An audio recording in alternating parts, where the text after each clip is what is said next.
Bienvenue dans ce livre audio captivant, écrit par Helmut Hobeil, présenté par Adventiste FFS, en collaboration avec les éditions Vie et Santé.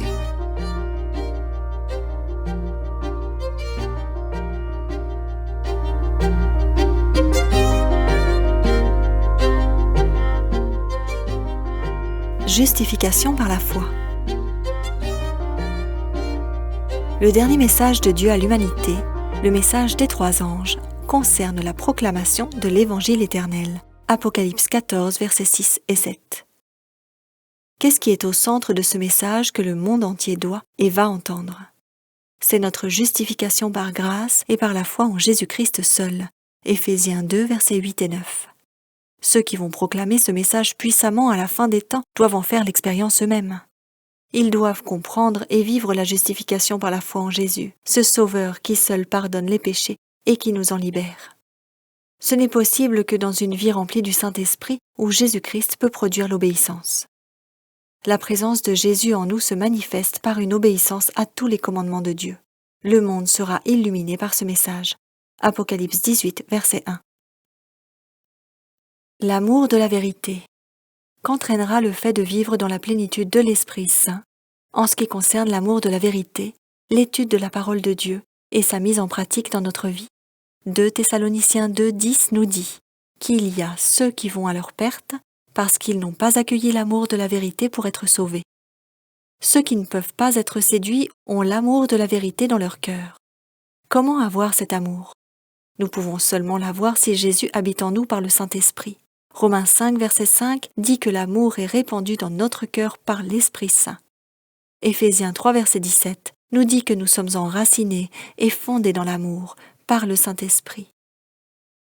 Dans Jean 16, verset 13, le Saint-Esprit est appelé Esprit de la vérité. Tout cela montre que nous devons être des chrétiens spirituels pour avoir l'amour de la vérité. Avons-nous aujourd'hui des problèmes avec l'amour de la vérité, l'amour de la parole de Dieu ou l'amour de la parole prophétique? Pensons aussi au temps à venir. Seuls échapperont à la redoutable séduction qui subjuguera le monde ceux qui étudient diligemment les Écritures et qui ont l'amour de la vérité.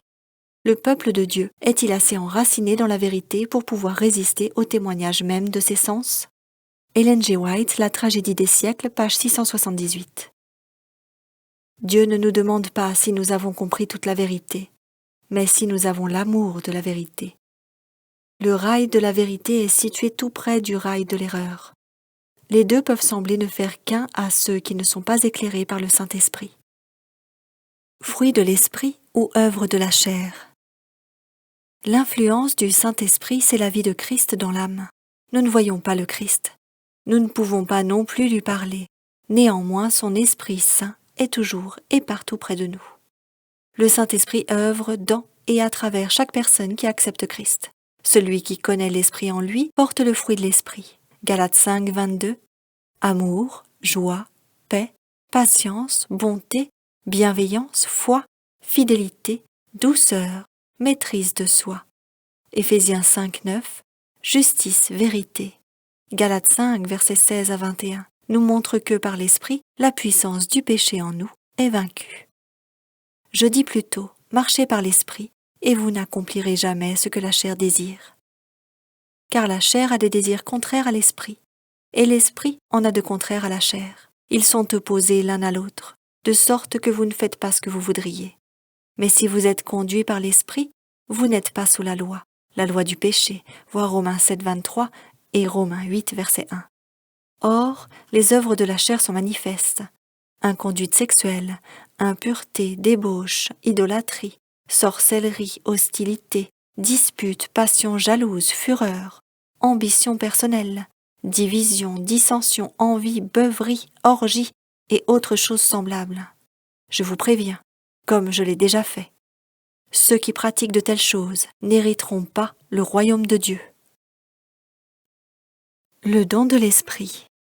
Nous entendons par dons spirituels les dons produits par le Saint-Esprit tels qu'ils sont mentionnés dans 1 Corinthiens 12, verset 28 et Éphésiens 4, verset 11.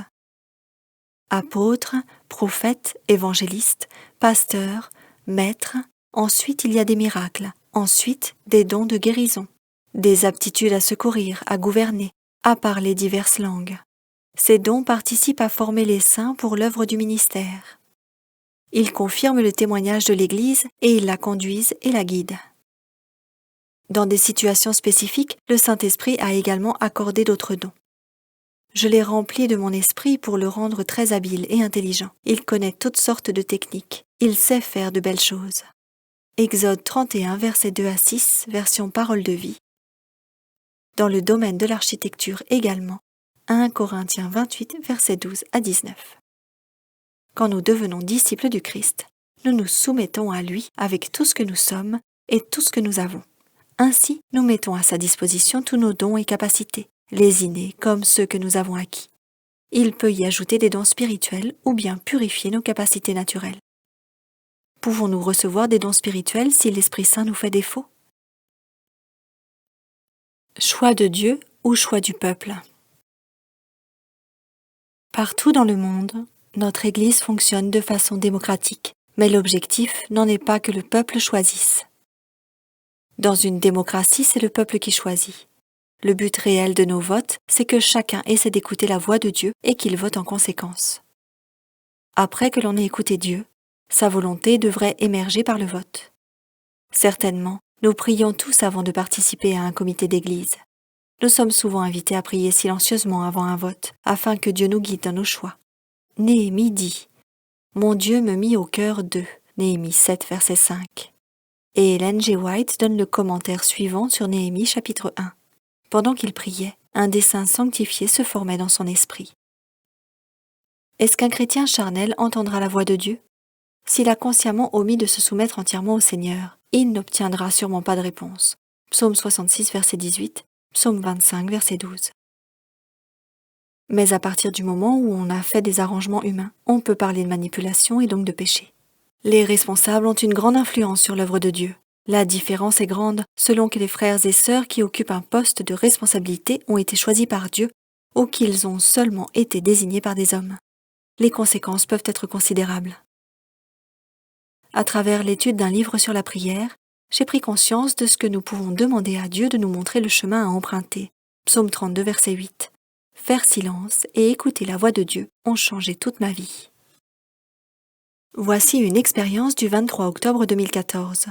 L'œuvre missionnaire Country Life Institute Austria, en Autriche, était placée devant une décision à prendre. Devions-nous agrandir notre centre? Il y avait des arguments pour et des arguments contre. Il nous est apparu qu'il était essentiel de connaître la volonté de Dieu à ce sujet.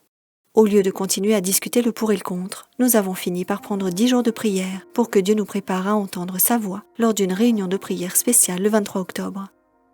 Devions-nous construire ou non? Ce jour-là, nous étions une bonne vingtaine présents à la réunion de prière. Après un moment de prière commune, chacun a demandé à Dieu dans une prière silencieuse si nous devrions construire ou pas.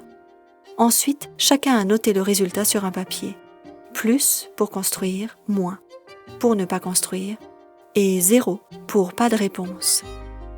Si on n'était pas sûr, on ajoutait un point d'interrogation. Le résultat a été pour nous un signe merveilleux que Dieu nous guidait.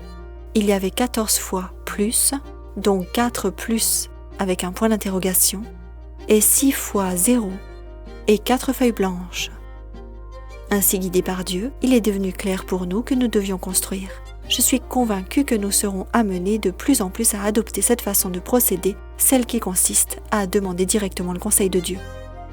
Joël 3, verset 1 ou Joël 2, verset 28 selon la traduction, donne cette indication et Ellen G. White écrit « Chacun doit l'entendre parler à son propre cœur, ayant fait taire toutes les autres voix et restant en la présence de Dieu.